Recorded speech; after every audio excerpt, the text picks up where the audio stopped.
మేము ప్రవేశపెట్టిన అభయహస్తంలోని ప్రతి అంశం సామాన్య ప్రజల కష్టాలను దృష్టిలో పెట్టుకొని రూపుదిద్దుకున్నవే.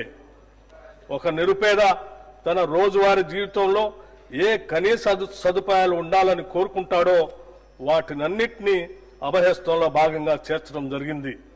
మహాలక్ష్మి, రైతు భరోసా, గృహజ్యోతి, ఇందిరమ్మ ఇళ్లు, చేయూత కింద పెన్షన్లు పంపిణీ వంటి పలు పథకాలను ప్రభుత్వం ఇప్పటికే సమర్థవంతంగా అమలు చేస్తుంది.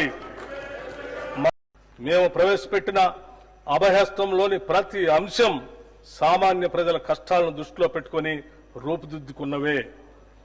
ఒక నిరుపేద తన రోజువారీ జీవితంలో ఏ కనీస సదుపాయాలు ఉండాలని కోరుకుంటాడో వాటినన్నింటినీ అభయహస్తంలో భాగంగా చేర్చడం జరిగింది.